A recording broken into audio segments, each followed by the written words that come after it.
Hi hello नमस्ते, स्वागत आहे सर्वांचं जहागीरदास किचन अँड लाईफस्टाईलमध्ये।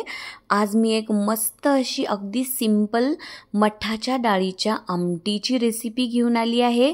आमटीसाठी साहित्यही अगदी कमी लागतं आणि बनतेही खूप झटपट। त्यासाठी मी इथे एक छोटा कांदा, एक छोटा टोमॅटो बारीक कट करून घेतला आहे आणि भरपूर अशी कोथिंबीरही बारीक कट करून घेतली आणि आणखी एक मी त्याच्यासाठी वाटण रेडी करत आहे। त्यासाठी मी खलबत्त्यामध्ये भरपूर असा सोलून घेतलेला लसूण आणि किसून ठेवलेलं खोबरं 2-3 चमचे ॲड केलं आणि ते छान ठेचून घेतलं, बारीक करून घेतलं आणि त्यानंतर मग वेळ कमी असल्यामुळे मी ही आमटी कुकरलाच लावण्याचं ठरवलं। कुकरमध्ये तेल घेऊन तेल छान गरम झालं की जिरे मोहरीचा तडका दिला। जिरे मोहरी छान तडतडली की त्यामध्ये मी कांदा ॲड केला। कांदाही मस्त मीठ टाकून छान परतवून घेतला। कांदा छान पारदर्शक होईपर्यंत एकदम व्यवस्थित परतवून घ्यायचा। त्यानंतर मी ह्यामध्ये टोमॅटोज ॲड केले आणि टोमॅटोही व्यवस्थित परतवून घेतले आणि हे बघा टोमॅटोही एकदम छान परतले जात आहे। अगदी व्यवस्थित मंद आचेवर आपल्याला हे सगळं करायचं असतं। हे बघा इथे मी आता ॲड करत आहे हे खोबरं आणि लसूणचं जे वाटण बनवून घेतलं आहे ते, आणि तेही अगदी व्यवस्थित परतवून घ्यायचं, अगदी सगळ्या पदार्थांचा कच्चा वास निघून जाईपर्यंत। त्यानंतर मी अगदी थोडीशी हळद ॲड केली, 1.5 चमचा एवढं साधं लाल मिरची पावडर ॲड केलं आणि 1 चमचा एवढं काश्मीरी लाल मिरची पावडर ॲड केलं आणि मसाला जळू नये यासाठी अगदी थोडंसं पाणी ॲड केलं आणि थोडी कोथिंबीरही ॲड केली।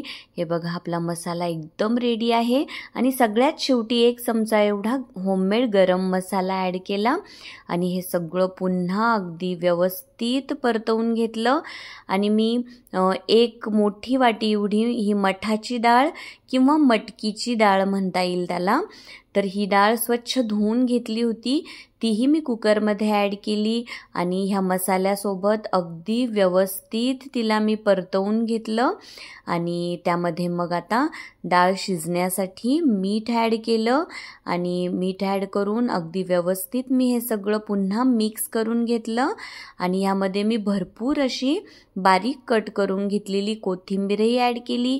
कोथिंबीर ह्यामध्ये व्यवस्थित मिक्स करून घेतली आणि हे सगळं मी आता उकळतं पाणी टाकून शिजवून घेणार होते। त्यासाठी मी इथे भरपूर असं उकळतं पाणी ॲड केलं आणि कुकरला झाकण लावून अगदी 5 मिनिटमध्ये आपली ही मठाच्या डाळीची आमटी रेडी होते।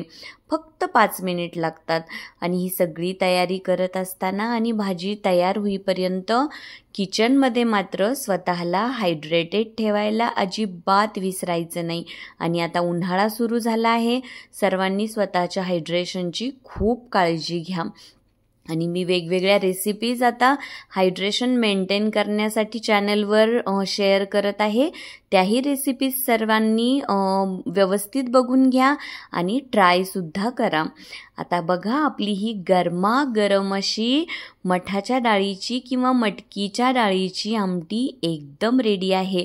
गव्हाच्या पोळीसोबत, तसेच ज्वारीच्या किंवा बाजरीच्या भाकरीसोबत आणि भातासोबतही ही आमटी खूपच टेस्टी लागते।